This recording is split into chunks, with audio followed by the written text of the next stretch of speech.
प्यारे बच्चों, welcome to our YouTube channel.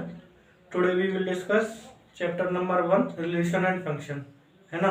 तो इसके एमसीक्यूज देखेंगे बेटा, जो अपने term 1 examination point of view से इम्पोर्टेंट होंगे। इससे पहले अपन कुछ इसका बेसिक देखते हैं। इसमें बेटा इस पूरे चैप्टर में कुछ भी नहीं है, बस बेसिक है। अगर आपका बेसिक कॉन्सेप्ट क्लियर है तो आपको पेन चलाने की भी जरूरत नहीं है और आप डायरेक्टली अपना आंसर टिक कर सकते हो, है ना। तो बेसिक्स को समझेंगे। क्वेश्चन से ज्यादा इंपॉर्टेंट है बेसिक, तो बेसिक पे फोकस करेंगे अपन। बेसिक क्लियर हो जाएगा, उसके बाद फिर अपन क्वेश्चन भी डिस्कस करेंगे।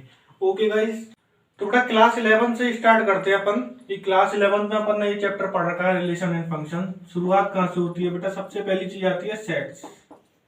सेट्स क्या होता है? A well defined collection of objects, है ना। ए वेल डिफाइंड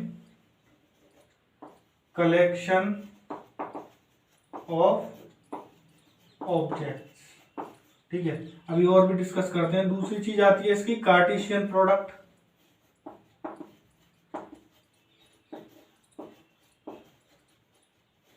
थर्ड पे अपना आता है रिलेशन, और फोर्थ आता है फंक्शन, ठीक है बेटा। तो sets A well defined collection of objects. जैसे अभी अपन क्लास 12th में हैं, तो मैं आपसे पूछूं कि क्लास 12th में कितने बच्चे हैं, है ना। तो जितने भी बच्चे होंगे सबका क्या आएगा? आंसर एक ही आएगा, ऑर्डर अलग अलग हो सकता है ना। बस ये चीज है। तो इसको शो कैसे करते हैं? कर्ली ब्रैकेट के अंदर कोई भी ऑब्जेक्ट ए बी सी या 1 2 3, है ना, इस तरीके से। अब बात करते हैं बेटा अपन कार्टेशियन प्रोडक्ट की। कार्टेशियन प्रोडक्ट क्या होता है? कोई भी दो सेट है ए और बी, तो ए क्रॉस बी, है ना। तो अपन जैसे कोई भी दो सेट ले लेते हैं, ये हो गया एक सेट ए और ये हो गया एक सेट बी। इसके एलिमेंट ले लेता हूं 1 2 3। इसके एलिमेंट क्या लें? कुछ भी ले लो, HMC ले लो बेटा। HMC बोले तो हिमांशु मैथमेटिक्स क्लासेज, है ना। कोई दिक्कत तो नहीं है, कुछ भी ले सकते हो यार। मैंने HMC ले लिया है, आप ABC ले लेना, कुछ भी ले लेना, है ना। अब कार्टेशियन प्रोडक्ट का मतलब क्या होता है? हर एलिमेंट का ए के हर एलिमेंट का बी के हर एलिमेंट से मल्टीप्लाई, एक तरीके से मल्टीप्लाई समझ लो, है ना। फिर दूसरे एलिमेंट का सी से, फिर तीसरे एलिमेंट का। अगर इस तरीके से समझ में ना आए तो आप एक ए और बी को ऐसे लिख लेना 1 2 3 और क्रॉस लगा के HMC, ठीक है। अब 1 का 2 से मल्टीप्लाई करते हैं तो क्या आता है? 1H, फिर क्या आएगा? 2H, फिर क्या आएगा? 3H and so on. 2H 2M 2C 3H 3M 3C, इस तरीके से। तो ये समझ में आ गया कार्टेशियन प्रोडक्ट क्या होता है। ये 11th का अपन अभी रिकॉल कर रहे हैं, उसके बाद अपन रिलेशन फंक्शन पे आएंगे, ठीक है। अब बेटा बात करते हैं रिलेशन की। तो रिलेशन क्या होता है, बस एक लाइन में देखेंगे। रिलेशन क्या होता है? रिलेशन को R से शो करते हैं। Relation is a subset of A cross B, यानी A क्रॉस B का कोई भी सबसेट, वो क्या होगा? अपना रिलेशन होगा बेटा। ओके, बस अभी थोड़ा थोड़ा पढ़ रहे हैं, रिकॉल कर रहे हैं। इसके बाद अभी पूरा डीपली पढ़ेंगे, जैसे जैसे अपन 12th का मेथड डिस्कस करेंगे। ये अभी पिछली क्लास से रिलेटेड कुछ इंफॉर्मेशन देख रहे हैं बेटा अभी, है ना। उसके बाद आता है फंक्शन। फंक्शन क्या होता है? Every element of A has single image in B, यानी ए के हर एलिमेंट की इमेज होनी चाहिए बी में सिंगल। ओके बेटा, तो जैसे यही वाला एग्जांपल ले लेते हैं 1 2 3 और HMC, ठीक है। तो 1 की कोई इमेज हो गई, 2 की भी कोई इमेज हो गई, 3 की भी कोई इमेज हो गई, ठीक है। तो यहां से एक सिंगल लाइन तो जानी ही चाहिए।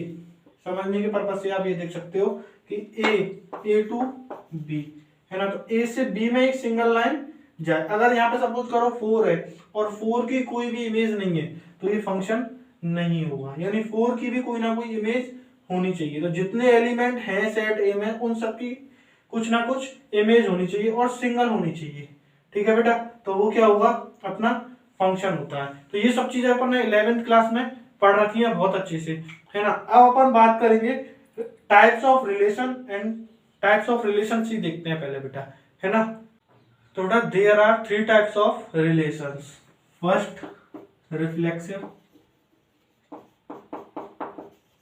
सेकंड सिमेट्रिक और थर्ड ट्रांजिटिव। तो 3 तरीके के रिलेशन है बेटा, रिफ्लेक्सिव, सिमेट्रिक एंड ट्रांजिटिव।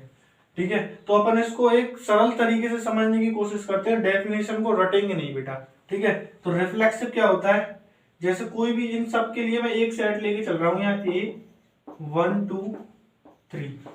ठीक है बेटा, तो रिफ्लेक्सिव क्या होता है, ये जो सेट है उसके हर एलिमेंट की डबल इमेज, यानी कैसी 1 1 2 2 और 3 3, एक तरीके से डबलेट हो गया, है ना। और हर एलिमेंट की होनी चाहिए, यानी फॉर ऑल एलिमेंट्स, यानी for all A belongs to A, यानी हर एलिमेंट, अगर 3 एलिमेंट है तो तीनों का डबलेट होना चाहिए, तो वो क्या हो जाएगा, रिफ्लेक्सिव हो जाएगा। जैसे सपोज करो 1 1 2 2 दे दिया, 3 3 नहीं दिया, या 1 1 3 3 दे दिया, 2 2 नहीं दिया, तो रिफ्लेक्सिव नहीं होगा। यानी तीन अपने पास एलिमेंट है तो तीनों की डबलेट होनी चाहिए बेटा। ओके, तो ये क्या हो जाएगा, रिफ्लेक्सिव रिलेशन। उसके बाद बात करते हैं सिमेट्रिक की, है ना। तो सिमेट्रिक क्या होता है, जैसे कोई भी अपने पास दे रखा है 1 2, तो इसका रिवर्स भी होना चाहिए 2 1, है ना। 1 2 दे रखा है तो 2 1 होना चाहिए, और 2 3 ले लिया जैसे एक कोई, तो 3 2 होना चाहिए। और ये जरूरी नहीं है कि हर एलिमेंट का हो। ओके बेटा, जैसे 1 का 2 के साथ में कोई रिलेशन है तो 2 का 1 के साथ होना चाहिए। अब ये नहीं है कि इसमें, जैसे यहाँ पे अपन ने तीनों एलिमेंट के डबलेट लिए थे, तो यहाँ पे भी तीनों एलिमेंट्स के रिलेशन लिए जाए। ठीक है, तो कोई भी अगर एक एलिमेंट का दूसरे एलिमेंट के साथ रिलेशन है तो क्या होगा, उसका रिवर्स होना चाहिए, बस ये है इसकी कंडीशन। यहाँ पे अपन फॉर ऑल नहीं लिखेंगे, हो भी सकता है और नहीं भी हो सकता, बट ये चीज देखनी है कि रिवर्स होना है। अगर 1 2 है तो 2 1, 2 3 है तो 3 2। ओके बेटा, अच्छा अब देखते हैं अपन क्या ट्रांजिटिव। ट्रांजिटिव क्या होता है, जैसे कोई भी ले लिया अपन ने 1 1 और ले लिया 1 2 और ले लिया 2 3 और एक डाल दिया फिर यहाँ पे 1 3। ठीक है, पहली बात तो क्या होनी चाहिए ट्रांजिटिव के लिए, जो दो पेयर ले रहे हैं अपन वो डिस्टिंक्ट एलिमेंट होने चाहिए। कैसे, जैसे ये 1 2 एक पहला पेयर यहाँ पे खत्म 2 से हो रहा है तो अगला वाला पेयर 2 से शुरू होना चाहिए।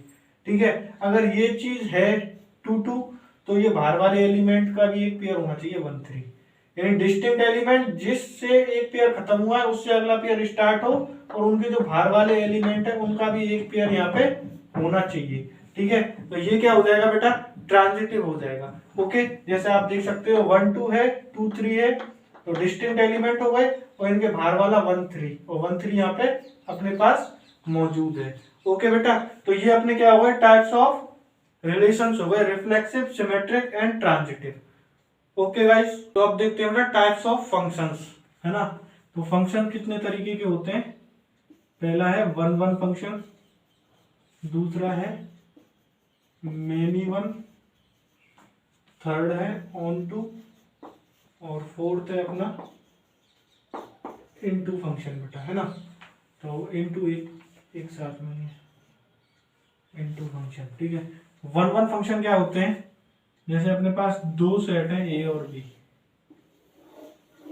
ये सेट ए है ये सेट बी है, यहाँ पे कोई अपने एलिमेंट 1 2 3 और ए बी सी है, तो बेटा ए के हर एलिमेंट की सिंगल इमेज होगी बी में, यानी every element of A has if and only if single image in B, यानी हर एलिमेंट की सिंगल इमेज होगी, तो वो कैसे होंगे फंक्शन 1 1 फंक्शन होंगे। और मेनी वन बेटा ये नाम से ही शो हो रहे हैं, है ना। और इसको समझने का एक तरीका देखते हैं कि मेनी लेफ्ट हैंड में आ रहा है और लेफ्ट हैंड में हमारा ए सेट है, और 1 राइट हैंड में आ रहा है और राइट हैंड में बी सेट है। ठीक है, तो यहां से मैं ले लेता हूँ 1 2 3 4 ए बी सी। ठीक है, तो यहां से क्या होगा मेनी वन, यानी एक एलिमेंट की कितनी भी इमेज, यहां से दो इमेज हो सकती हैं, यानी मेनी और वन, यानी 2 एलिमेंट की एक इमेज हो सकती है बेटा। ठीक है, जैसे एक और यहाँ ले लिया 5, तो 5 की सी भी हो सकती है।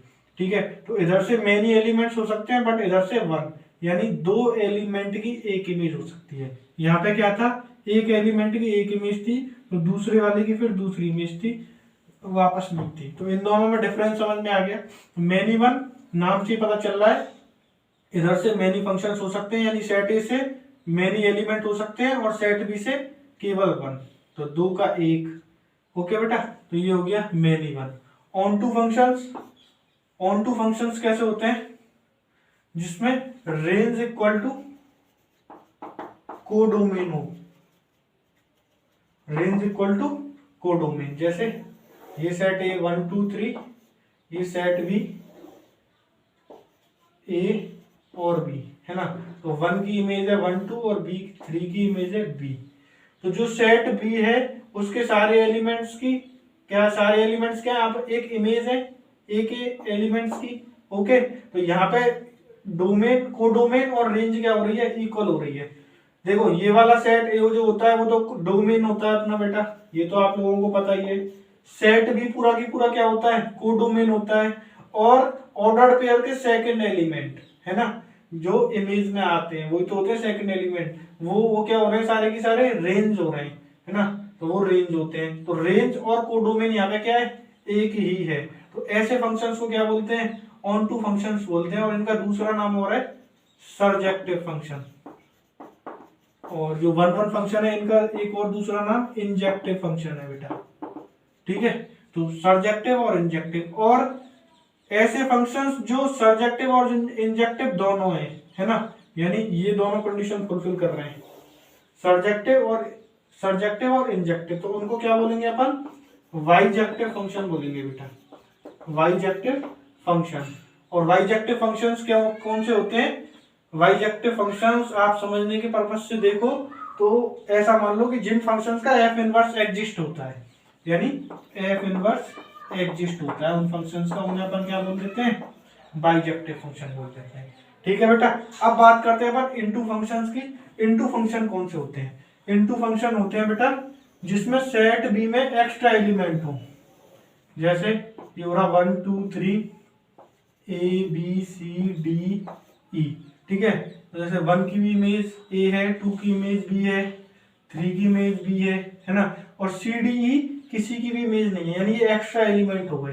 तो ऐसे फंक्शंस को अपन क्या बोलेंगे बेटा, ऐसे फंक्शंस को अपन इनटू फंक्शंस बोलेंगे। ठीक है, तो ये अपनी थोड़ी सी बेसिक पढ़ी थी, और इस बेसिक्स के ही बेस पे क्या आएंगे, क्वेश्चंस आएंगे, है ना।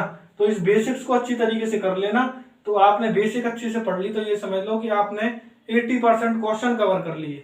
ठीक है, तो अब अपन क्वेश्चंस की तरफ बढ़ेंगे, और क्वेश्चंस के साथ साथ भी जो यहाँ पे कुछ रह गया होगा समझने के पर्पज से, तो मैं क्वेश्चंस के साथ साथ भी बताऊंगा बेटा आप लोगों को। ओके गाइस, तो बच्चों अब अपने क्वेश्चन देखते हैं, है ना। क्वेश्चन नंबर 1 है, the function F A to B में डिफाइंड है F of X equal to 4x + 7 x belongs to R is 1 1 many 1 even और ऑड, यानी फंक्शन चेक करना है ना, 1 1 है, मेनी 1 है, ऑड है या इवन है। ठीक है बेटा, तो आपको एक ट्रिक बताता हूँ बहुत अच्छी। किसी फंक्शन है, कोई फंक्शन है एफ ऑफ एक्स, अगर उसको मैं 1 1 चेक करना है कि वो फंक्शन 1 1 है कि नहीं है, तो अपन क्या करेंगे बेटा, उस फंक्शन का डेरिवेटिव निकाल देंगे, यानी एफ डैश एक्स निकाल देंगे, है ना। डेरिवेटिव सब बच्चों को निकालना आता ही होगा, एफ डैश एक्स निकाल देंगे। एफ डैश एक्स की वैल्यू अगर ग्रेटर देन इक्वल टू 0 है और लेस देन इक्वल टू 0 है, क्लियर, यानी आपको पता चल रही है कि एफ डैश एक्स 0 से बड़ा है या 0 से छोटा है, उस कंडीशन में फंक्शन कैसा होगा बेटा, उस कंडीशन में फंक्शन 1 1 होगा। ठीक है, अगर एफ डैश एक्स की वैल्यू के बारे में आप कुछ भी नहीं कह सकते, यानी कांट से, यानी कहीं पे तो फंक्शन की वैल्यू पॉजिटिव हो रही है, कहीं पे नेगेटिव हो रही है ना, स्टेबल नहीं है, आप डिटरमाइन नहीं कर पा रहे हो कि वैल्यू कहाँ पे ग्रेटर देन 0 है, कहाँ पे लेस देन 0 है, उस कंडीशन में फंक्शन 1 1 नहीं होगा बेटा। ठीक है, तो ये दो आप पॉइंट नोट करके रखना एज ए शॉर्ट ट्रिक, है ना। तो अब इस फंक्शन को अपन चेक करते हैं फंक्शन कैसा है, तो अपन इस फंक्शन का एफ डैश एक्स निकालते हैं बेटा। क्या आएगा, एफ डैश एक्स आएगा अपना 4x का 4 + 0 यानी 4 आएगा, और 4 अपना कैसा है बेटा, हमें क्लियर पता चल रहा है 4 कैसा है, ये ग्रेटर देन 0 है। तो ग्रेटर देन 0 वाली कंडीशन फुलफिल हो रही है, तो ये फंक्शन कैसा हो गया, 1 1 फंक्शन हो गया बेटा। ओके गाइस, तो अब देखते हैं बेटा अपना क्वेश्चन नंबर 2। लेट ए सेट दे रखा है 1 2 3 and consider relation 1 1 2 2 3 3 1 2 2 3 and 1 3 then are is, यानी रिलेशन पूछ रहा है कि रिलेशन कैसा होगा, symmetric transitive, symmetric but not transitive, ये ऑप्शंस।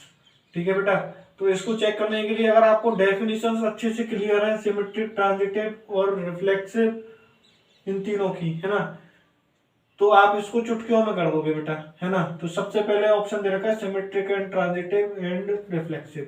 तो हमें पता है बेटा रिफ्लेक्सिव कैसे होते हैं, जिनमें डबलेट होता है, तो इसमें 1 1 है, 2 2 भी है, 3 3 भी है, और अपना सेट कैसा है 1 2 3 ए 1 2 3 है, यानी हर एलिमेंट का डबलेट है, यानी रिफ्लेक्सिव तो है 100%।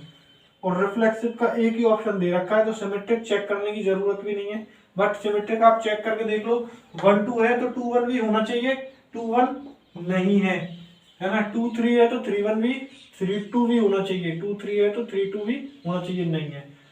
तो रिफ्लेक्सिव तो है क्योंकि डबलेट मिल रहा है, तो अपना कौन सा ऑप्शन हो गया, C is the right answer बेटा। तो गाइस आप देखते हैं अपना question number 3। The function F R2R में डिफाइंड है, F of X equal to 3 - 4x is, है ना। तो फंक्शन बताना है कैसा है, ऑन टू है, नॉट 1 1 है, नॉट ऑन टू है, या नन ऑफ दीज। ठीक है बेटा, तो अभी आपको एक ट्रिक बताई थी, उससे आप 1 1 चेक कर सकते हैं, है ना। तो ये फंक्शन का अगर मैं एफ डैश एक्स निकालता हूं, तो एफ डैश एक्स कैसा आएगा, -4 आएगा, यानी लेस देन 0 है, यानी फंक्शन 1 1 तो है, यानी ये वाला ऑप्शन तो कट हो गया, यानी ये ऑप्शन तो आएगा नहीं, नॉट 1 1, यानी फंक्शन कैसा है 1 1 तो है। अब हमें चेक करना है ऑन टू और नॉट ऑन टू, ये और चेक कर लेते हैं। तो ऑन टू के लिए क्या डेफिनेशन बताई थी बेटा, कि रेंज इक्वल टू कोडोमेन होता है ना। तो यहाँ पे बेटा जो पहला वाला अपना सेट है वो भी आर से आर में डिफाइंड है, यानी रियल नंबर से रियल नंबर में। तो इसका डोमेन और कोडोमेन दोनों ही कैसे हैं, रियल नंबर है, यानी इसका कोडोमेन क्या है, कोडोमेन अगर मैं निकालता हूं ऐसे, तो कोडोमेन क्या आएगा, रियल नंबर। ओके, और ऑन टू में क्या होता है, रेंज इक्वल टू कोडोमेन। तो इस फंक्शन की अगर मैं रेंज निकाल के चेक करूं कि रेंज अपनी कोडोमेन के इक्वल टू आ रही है, तो ये फंक्शन ऑन टू हो जाएगा, नहीं तो नॉट ऑन टू हो जाएगा। ठीक है, तो F of X equal to 3 - 4x, तो आप एक्स की कोई भी वैल्यू पुट करके देखो बेटा, यहाँ पे F of X equal to 3 - 4x, तो कोई भी वैल्यू पुट कर सकते हो आप, कोई भी रियल नंबर पुट करोगे तो यहाँ पे हमेशा क्या मिलेगा, एक रियल नंबर ही हमें मिलेगा बेटा, है ना। आप 0 पुट करो तो क्या हो जाएगा, 3 मिल जाएगा, आप 1 पुट करो तो -1 मिल जाएगा। ठीक है, तो जो भी मिलेगा यहाँ से हमें हमेशा क्या मिलेगा, एक रियल नंबर ही मिलेगा। तो जो मिलता है हमें वही क्या होता है, रेंज होता है, यानी आउटपुट। ये अपन डिस्कस कर चुके हैं कि रेंज आउटपुट भी होती है, इनपुट डोमेन और रेंज क्या होती है, आउटपुट। तो आउटपुट हमें हमेशा क्या मिलेगा, इसका रियल नंबर मिलेगा। तो ये कैसा फंक्शन हो जाएगा, रियल नंबर, यानी रेंज भी इसकी क्या हो गई, रियल नंबर, और कोडोमेन भी क्या हो गया, रियल नंबर, यानी कोडोमेन इक्वल टू रेंज हो गई। तो ऑन टू फंक्शन हो गया बेटा, A is the right answer. Okay guys, तो अब बढ़ते हैं बेटा अपने क्वेश्चन नंबर 4 की तरफ। The smallest integer function F of X equal to box of X, यानी स्मॉलेस्ट इंटीजर फंक्शन है ना, तो ये पता होना चाहिए पहले कि स्मॉलेस्ट इंटीजर फंक्शन क्या होते हैं बेटा, है ना। एक ग्रेटेस्ट इंटीजर फंक्शन होते हैं कि स्मॉलेस्ट इंटीजर फंक्शन होते हैं। स्मॉलेस्ट इंटीजर फंक्शन क्या होते हैं कि बेटा अगर बॉक्स के अंदर कोई इंटीजर वैल्यू लिखी हुई है ना, तो उसकी वैल्यू तो यही आएगी एज इट इज। अगर इसके अंदर कोई डेसिमल नंबर लिखा हुआ है, जैसे सपोज करो 1.5 लिखा हुआ है, तो स्मॉलेस्ट इंटीजर फंक्शंस में क्या होगा, 1.5 के राइट हैंड साइड में जो पहला वाला इंटीजर होगा, यानी कौन सा होगा, 1.5 के बाद पहला इंटीजर क्या आएगा बेटा, 2 आएगा, तो इसकी वैल्यू क्या हो जाएगी, 2 हो जाएगी।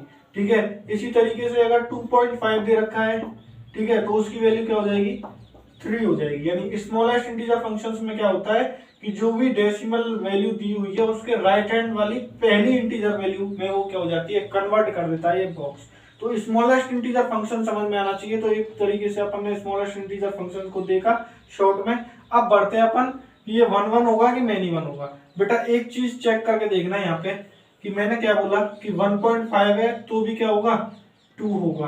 आप नंबर लाइन पे शो करना, यहाँ पे 1 है, यहाँ 2 है, ठीक है। तो यहाँ 1.5 है, इसके राइट हैंड साइड में 2 आ रहा है, ठीक है। अगर मैं यहाँ 1.6 लेता हूँ स्मॉलेस्ट इंटीजर फंक्शन, उसकी वैल्यू भी क्या आएगी बेटा, 2 आएगी, है ना। 1.7 की वैल्यू भी कैसी आएगी बेटा, 2 आएगी। 1.9 की वैल्यू भी कैसी आएगी बेटा, 2 आएगी, है ना। सबकी जो 1 से लेके 9 तक जितने भी अपने नंबर्स, 1 से लेके 2 के बीच में जितने भी नंबर्स होंगे, उनके राइट हैंड में क्या आएगा, 2 ही आएगा। तो स्मॉलेस्ट इंटीजर फंक्शन में मैंने देखा कि यहाँ पे कई सारे वैल्यू डाल रहा हूं, लेकिन हमें इमेज कैसी मिल रही है, एक ही मिल रही है। यानी अपन बोल सकते हैं कि अगर मैं एक सेट ले लूं, यहाँ पे मैं 1.5 डाल दूं, यहाँ पे मैं 1.6 डाल दूं, यहाँ पे मैं 1.7 डाल दूं, और इधर हमें इमेज कैसी मिल रही है, 2 3 4 हमेशा क्या मिल रही है। तो यहाँ ये क्या हो गया, मैनी, और ये क्या हो गया, 1। तो कौन सा ऑप्शन हो गया बेटा, मैनी 1 हो गया। ओके बेटा। और 1 1 क्यों नहीं होगा, क्योंकि ये स्मॉलेस्ट इंटीजर फंक्शंस कैसे होते हैं, डिसकंटिन्यूअस फंक्शन होते हैं, और डिसकंटिन्यूअस फंक्शंस का अपन डेरिवेटिव नहीं निकाल सकते। तो 1 1 तो हो गई नहीं, ठीक है। तो क्या हो गया, many 1 B is the right answer. Okay guys, अब देखते हैं बेटा अपना next question, question number 5। Let F R2R be defined by as f of x equal to 3x, then f is 1 1 on 2, many 1 on 2, 1 1 but not on 2, या f is neither 1 1 nor on 2। ठीक है बेटा। तो 1 1 दे रखा है, सबसे पहले F dash X से ट्रिक से सॉल्व करते हैं। F dash X equal to क्या आएगा, 3, यानी पॉजिटिव है अपना, ग्रेटर देन 0। तो ग्रेटर देन 0 इसका मतलब क्या है, फंक्शन 1 1 तो होगा, यानी 1 1 होगा। तो क्या है, बी ऑप्शन और डी ऑप्शन तो कट गए बेटा, ए और सी में से कोई सा एक होगा। अब हमें चेक करना है कि फंक्शन ऑन टू होगा कि नहीं होगा, ठीक है। तो ऑन टू चेक करने के लिए क्या डेफिनेशन थी, अभी की थी, एक क्वेश्चन ऐसा ही किया था, कोडोमेन इक्वल टू रेंज होता है ना। इसका कोडोमेन क्या है, रियल नंबर है, रियल नंबर से रियल नंबर में डिफाइन है फंक्शन। तो कोडोमेन क्या है बेटा इसका, रियल नंबर है, रियल नंबर, ठीक है। अच्छा, कोडोमेन तो रियल नंबर है। अब अपन क्या चेक करेंगे, रेंज चेक करेंगे। तो रेंज क्या होती है, आउटपुट होती है किसी फंक्शन की। तो यहाँ पे अपन कोई भी वैल्यू पुट करें तो हमें क्या मिलेगा, एक रियल नंबर ही मिलेगा बेटा। कोई भी रियल नंबर पुट करो यहाँ पे, डोमेन अपना डोमेन भी रियल नंबर है, तो कोई भी रियल नंबर पुट करोगे तो हमेशा हमें क्या मिलेगा, एक रियल नंबर ही मिलेगा। तो यहाँ पे क्या हो गई, रेंज भी क्या हो गई, रियल नंबर हो गई। तो डोमेन इक्वल टू रेंज हो गई, कोडोमेन इक्वल टू रेंज हो गई। तो ये क्या हो गया, ऑन टू भी हो गया। तो option number A is the right answer. Okay guys, तो अब देखते हैं बेटा अपना question number 6। How many reflexive relations are possible in a set whose number of elements are 4, है ना। तो रिफ्लेक्सिव रिलेशंस की हमें वो बतानी है, नंबर कितने होंगे, ठीक है। तो बेटा इसके लिए एक फॉर्मूला है, आप याद कर लेना इसको।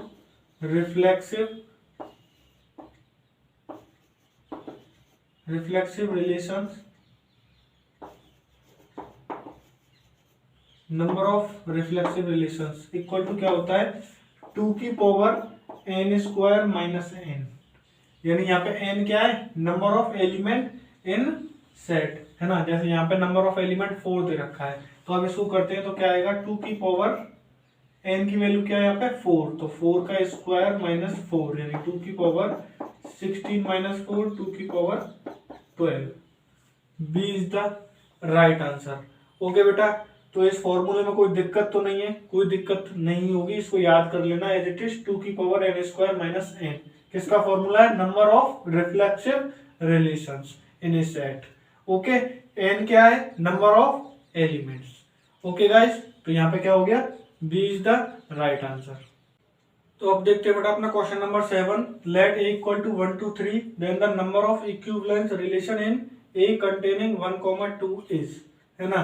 तो किसी सेट में अपन को इक्विवेलेंस रिलेशंस की नंबर बतानी है। तो सबसे पहले तो बेटा इक्विवेलेंस रिलेशन पता होना चाहिए क्या होता है। तो इक्विवेलेंस रिलेशंस कौन कौन से होते हैं, जो ऐसे रिलेशन जो बेटा रिफ्लेक्सिव भी होते हैं, सिमेट्रिक भी होते हैं और ट्रांजिटिव, यानी तीनों की तीनों होते हैं, वही क्या होंगे, अपने इक्विवेलेंस रिलेशन होंगे, ठीक है। अब इक्विवेलेंस रिलेशंस के नंबर का कोई फॉर्मूला नहीं है, अपन को डायरेक्टली निकालना होगा बेटा, है ना। तो डायरेक्टली कैसे कैलकुलेट करते हैं वो देखते हैं। हमें ए टू ए में चाहिए बेटा, तो ए टू में ए के लिए सबसे पहले अपन ए क्रॉस ए इसका कार्टेशियन प्रोडक्ट निकाल लेते हैं। 1 2 3, है ना। तो इससे हमें ऑर्डर्ड पेयर पता चल जाएंगे कि ऑर्डर्ड पेयर अपने कौन कौन से होंगे। तो ये करने पे क्या आएगा, 1 1 1 2 1 3 2 1 2 2 2 3 एंड 3 1 3 2 3 3। ठीक है, तो ये अपने पास क्या आ गया बेटा, ये अपने पास आ गया कार्टेशियन प्रोडक्ट दो सेट्स का। ठीक है, अब हमें क्या निकालने, इक्विवेलेंस रिलेशन निकालने। तो इसके लिए हमें क्या बनाने पड़ेंगे, छोटे छोटे इसके सबसेट बनाने पड़ेंगे कि कितने नंबर होंगे। ठीक है, तो सबसे पहले तो बेटा इक्विवेलेंस रिलेशन के लिए हमें तीनों चीज चाहिए। तो पहला तो हमारा रिफ्लेक्सिव होगा, तो 1 1 2 2 और 3 3। भाई तीन एलिमेंट है अपने पास 1 2 3, तो तीनों के डबलेट तो होने ही चाहिए, रिफ्लेक्सिव वाली कंडीशन फॉलो हो गई। ठीक है, अब ऐसे अपन हम क्या चाहिए 1 2, तो 1 2 लेते हैं बेटा। तो इसका सिमेट्रिक यानी 2 1 भी होना चाहिए। ओके, अब ये हमारा रिफ्लेक्सिव भी है, सिमेट्रिक भी है। ट्रांजिटिव चेक करते हैं बेटा। देखो 1 2 और 2 1 यानी डिस्टिंक्ट है, डिस्टिंक्ट एलिमेंट है। अच्छा 1 2 है 2 1 है, तो 1 1 भी है क्या, है। तो ये अपना क्या हो गया बेटा, इक्विवेलेंस रिलेशन हो गया। एक तो ये हो गया, और चेक करते हैं बेटा और कौन कौन से बनेंगे। तो ये तीन तो आएंगे ही वापस से, 1 1 2 2 एंड 3 3। ठीक है, तो रिफ्लेक्सिव हो गया। अच्छा ये 1 2 और 2 1 भी ले लेते हैं, यहाँ तक तो हमारे पास है ही। अब इसमें और एलिमेंट ऐड करते हैं। तो 1 2 हमने ऐड कर लिया था, 1 3 ऐड करके देखते हैं बेटा। तो 1 3 ऐड करेंगे तो हमारे पास क्या आएगा, 3 1 भी हमें लेना पड़ेगा, 3 1 भी लेना पड़ेगा क्योंकि सिमेट्रिक होना चाहिए। अच्छा अब ये हमारा रिलेशन ट्रांजिटिव है कि नहीं ये चेक करते हैं। तो बेटा एक चीज देखना आप लोग, यहां से तो अपन को लग रहा है कि ये ट्रांजिटिव है, 1 3 3 1 है तो 1 1 भी है। बट यहां से आप देखो ये भी तो डिस्टिंक्ट एलिमेंट है, 2 1 और 1 3। तो 1 1 दोनों क्या हो गए, डिस्टिंक्ट एलिमेंट हो गए। तो 2 3 हमारे पास अवेलेबल है क्या बेटा, इसमें नहीं है। तो 2 3 अवेलेबल नहीं है, ये वाला भी अवेलेबल होना चाहिए, है ना। तो ये ट्रांजिटिव अभी नहीं है, तो हमें क्या करना पड़ेगा, 2 3 भी ऐड करना पड़ेगा। और बेटा अपन 2 3 को ऐड करेंगे तो फिर हमें 3 2 भी ऐड करना पड़ेगा, क्योंकि हमें क्या चाहिए, सिमेट्रिक चाहिए। तो 2 3 भी ऐड कर लिया, 3 3 भी ऐड कर लिया, सारे एलिमेंट इसके क्या हो गए, ऐड हो गए। तो इसके अलावा और इसका कोई भी रिलेशन नहीं बनेगा। तो कितने पॉसिबल नंबर हो गए, 1 और 2। तो option number B is the right answer बेटा। तो इस तरीके के क्वेश्चंस को आप ऐसे ही करना, दोनों के कार्टेशियन प्रोडक्ट निकालने के बाद जो अगर कंटेनिंग है तो कंटेनिंग वाले एलिमेंट्स लेंगे, ऑर्डर पेयर लेंगे, और उनके बाद फिर चेक करते जाएंगे कि वो ट्रांजिटिव है कि नहीं, है ना। तो और भी क्वेश्चन देखते हैं बेटा अभी इसके। ओके, तो गाइस एक और क्वेश्चन देखते हैं। If A equal to 135 then the number of equivalence relation in containing 1 3 are same as it is question अभी किया है। तो बेटा इसको आप do yourself before then watch. Okay, एक बार खुद से ट्राई करने के बाद इसका सॉल्यूशन देखना बेटा, है ना। इसको फिर से ट्राई करते हैं अपन। अच्छा क्वेश्चन है, ऐसे क्वेश्चंस पूछे गए प्री बोर्ड में, है ना। तो क्या करेंगे बेटा, A2 में पूछा है तो A क्रॉस A निकालेंगे पहले, है ना। तो ये क्या आएगा, 1 3 5 एंड 1 3 5। क्या आएगा, 1 1 1 3 1 5 3 1 3 3 3 5 5 1 5 3 एंड 5 5। यही आएगा बेटा। ठीक है, अब इसके पेयर्स बनाते हैं। तो रिफ्लेक्सिव के लिए 1 1 3 3 और 5 5 तो चाहिए ही, है ना। 1 3 चाहिए तो 3 1 भी होगा। अच्छा अब इसको चेक करना, ये रिफ्लेक्सिव है, सिमेट्रिक है और ट्रांजिटिव है क्या, 1 3 है 3 1 है 1 1 है ना। तो एक तो ये पेयर बन गया। और देखते हैं बेटा और कौन सा पेयर बनता है, 1 1 3 3 5 5 1 3 और 3 1। तो यहाँ तक तो बेटा अपना है ही है, और अपन 1 5 ऐड करते हैं तो हमें 5 1 भी ऐड करना पड़ेगा। तो same as it is question है, वही चीज आ गई बेटा। 3 1 है, 1 5 है, लेकिन 3 5 नहीं है, तो 3 5 भी ऐड करना पड़ेगा और 5 3 भी ऐड करना पड़ेगा। तो सारे एलिमेंट्स, ये वाले सारे एलिमेंट्स इस वाले सेट में आ गए। तो कितने पेयर होंगे, 1 और 2। यहाँ पे भी क्या हो गया, 2 इज द राइट आंसर। ठीक है, तो ऐसे क्वेश्चंस की प्रैक्टिस करना बेटा, इंपॉर्टेंट क्वेश्चन है, मोस्ट एक्सपेक्टेड क्वेश्चन है बेटा। ओके, तो अब देखते हैं बेटा अपना question number 9। How many elements in set A are required to make total 16 relation on set A, है ना। तो यहाँ पे क्या आएगा बेटा, रिलेशंस के नंबर बताने। इससे पहले अपन ने एक क्वेश्चन किया था, उसमें अपन ने किया था total number of reflexive relation, और यहाँ पे एक फॉर्मूला और लिखा रहा हूं बेटा, टोटल नंबर ऑफ रिलेशंस। वो रिफ्लेक्सिव रिलेशंस था और ये टोटल नंबर ऑफ रिलेशंस। अच्छा, ये देख लेना कि सेट ए टू ए में है कि ए टू बी में है। यहाँ पे अपने पास सेट बेटा ए टू ए में है, तो ए टू ए में होगा तो फॉर्मूला क्या होगा, 2 की पावर एम स्क्वायर होगा बेटा। अगर ए टू बी में होगा तो फॉर्मूला क्या होगा, 2 की power M into N. Where N क्या है, number of element in set A and N number of element in set B. ठीक है, तो यहाँ ए टू ए में है तो यहाँ पे क्या हो गया, एन की जगह एक और एम आ गया तो एम स्क्वायर हो गया। ठीक है, तो अब ये दो फॉर्मूले और आप याद करके रखना, टोटल नंबर ऑफ रिलेशंस के हैं। इससे पहले जो फॉर्मूला पढ़ा था वो क्या था, total number of reflexive relations. ठीक है, तो टोटल नंबर ऑफ रिलेशंस हमें कितने दिए हुए हैं बेटा, 16 दिए हुए हैं, इक्वल टू 2 की पावर एम स्क्वायर। ओके, तो मैं इसको क्या लिख सकता हूँ, 2 की पावर 4 इक्वल टू 2 की पावर एम स्क्वायर लिख सकता हूँ। अब मैं यहाँ से, मेरे बेस दोनों तरफ सेम है तो कंपेयरिंग करने पे क्या आ जाएगा बेटा, M square equal to 4 then M equal to 2। Plus minus 2 होता है लेकिन नंबर ऑफ एलिमेंट्स कभी भी नेगेटिव नहीं होते, है ना। तो यहाँ पे नंबर की बात आ रही है, नंबर ऑफ एलिमेंट्स, तो number of elements are always positive, है ना। तो ये क्या आएगा, एम इक्वल टू 2, ये आ जाएगा D is the right answer. Okay guys, तो गाइज अब बढ़ते हैं अपने क्वेश्चन नंबर 10 की तरफ। Check whether the relation are defined on set A 1 2 3 4 5 as R equal to A B such that B equal to A plus 1, है ना, is reflexive, transitive या सिमेट्रिक। ठीक है, तो रिफ्लेक्सिव, ट्रांजिटिव और सिमेट्रिक चेक करना है। रिलेशन दिया हुआ है तो सबसे पहले तो बेटा रिलेशन दिया हुआ है, इसको रिलेशन को बनाते हैं अपन। रिलेशन क्या दिया हुआ है, A B such that B equal to A plus 1, यानी ए से एक ज्यादा होगा बी। तो बनाते हैं बेटा यहाँ से ऑर्डर पेयर। पहला ऑर्डर पेयर क्या बनेगा, 1 2, फिर अगला 2 3 3 4 और 4 5, यही ऑर्डर बनेंगे। ए से एक ज्यादा है बी। ठीक है, अगर आप यहाँ से हम 1 3 बना सकते हैं लेकिन 1 3 लेना नहीं है रिलेशन में। क्यों नहीं लेना, क्योंकि 1 3 क्या हो जाएगा, 2 ज्यादा हो जाएगा। तो वही वाले ऑर्डर पेयर लेने हैं जो ए से एक ज्यादा है, जिसमें बी, है ना। तो यहाँ पे एक ज्यादा, यहाँ पे भी, यहाँ पे भी, यहाँ पे भी, तो आर तो ये हो गया। अब इसको चेक करते हैं बेटा, ये रिफ्लेक्सिव है क्या, सबसे पहले ये देखना इसमें कहीं भी डबलेट नहीं है, तो बेटा रिफ्लेक्सिव नहीं है, ये चीज ध्यान रखना आप, पहली बात तो।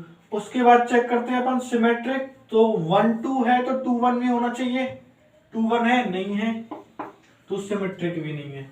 ठीक है, अब बात करते हैं अपन ट्रांजिटिव की, तो बेटा डिस्टिंक्ट एलिमेंट दिख रहे हैं यहाँ पे, 1 2 है, 2 3 है, तो 1 3 होना चाहिए, यानी 1 3 होना चाहिए। 1 3 है क्या यहाँ पे, 1 3 इसमें नहीं है, तो ये ट्रांजिटिव नहीं होगा। तो कौन सा ऑप्शन बचा, none of these is the right answer. Okay बेटा,